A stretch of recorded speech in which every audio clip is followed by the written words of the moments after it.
So I know everyone thought that Margot Robbie's Harley Quinn was the best part of Suicide Squad, and everyone seems to think that she brings the character to life in a really fun and interesting way, but I think the way she portrays the character is terrible.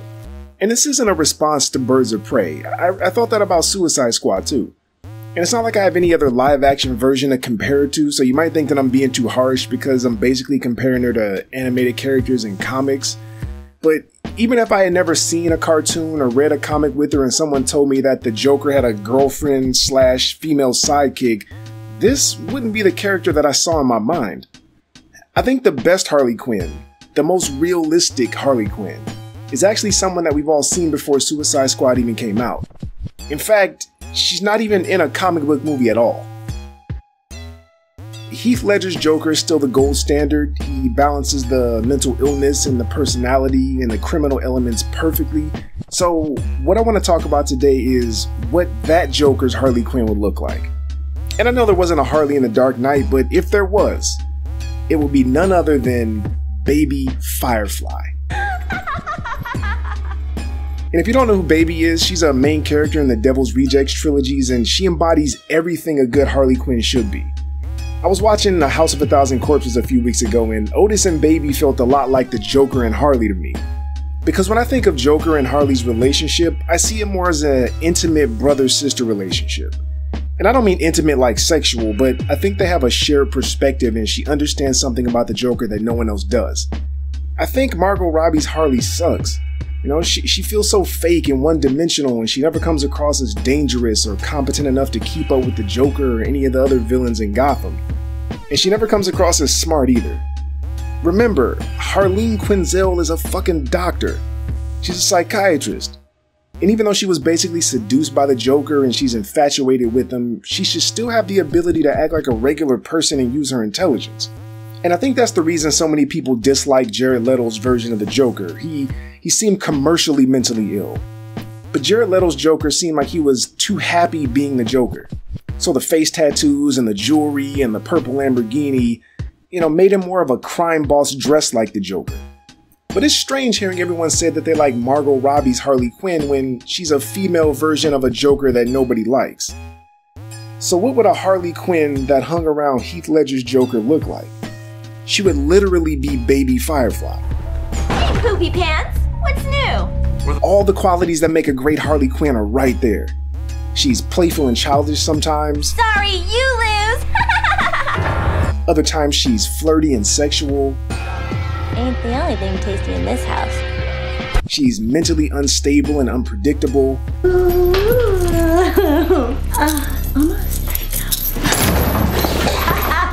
Christ, calm down, man. And of course, she's intelligent and actually dangerous. Sherry Moon is everything you want in a good Harley Quinn. Just look at this scene and honestly tell me that Margot Robbie does a better job. Shoo shoo, said the maiden. And I love that laugh. It's so antagonistic and evil, and it just seems like she's having so much fun.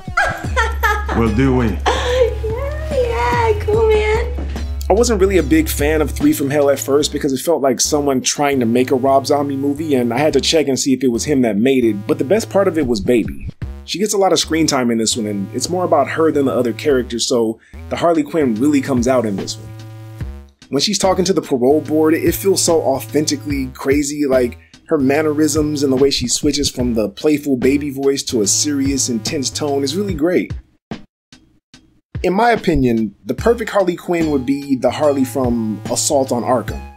And if you've never seen it, it's an animated movie that's pretty much what the Suicide Squad was trying to be. But Harley in this is a perfect blend of playful and childlike, but she's also dangerous enough for Batman to actually have to take her seriously.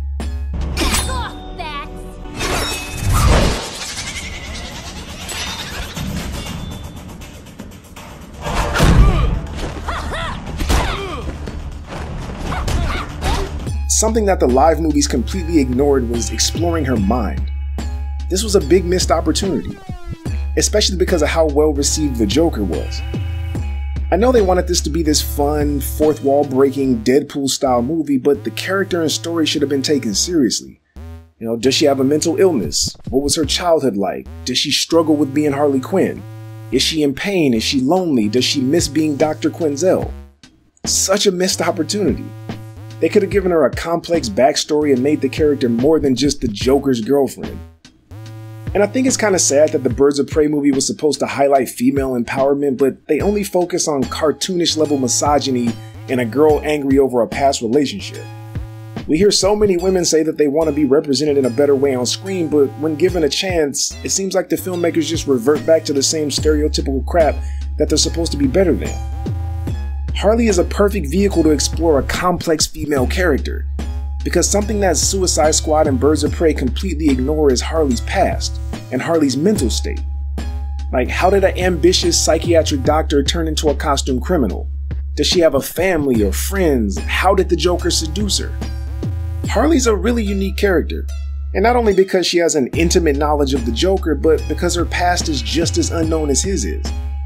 And I know the comics explore this in much better depth, but the fact that no one working on this project thought to read any of that material really shows their obsession with agenda.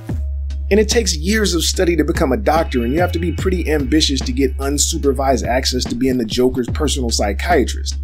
Like, why was Harleen Quinzel so dedicated to this profession? That's an interesting story to explore. And especially because every serious comic movie that comes out is always received pretty well. We haven't had many, but Logan, the Christopher Nolan Batman movies, Joker, Watchmen, and The Boys, they all lean towards realism. And I think we're to the point of wanting comic movies to be a little bit more realistic, and DC has always had characters that feel more human. It's like pain and loss play a much bigger role in DC. So with a character like Harley Quinn, there's a great opportunity to explore mental illness and pain, and we can get a look into the mind of the Joker through her perspective, but they decided to just basically make her Deadpool instead. Margot Robbie comes across as weak. I mean, why is she in this special cage like this? What, so she could do this Cirque du Soleil shit for the trailer?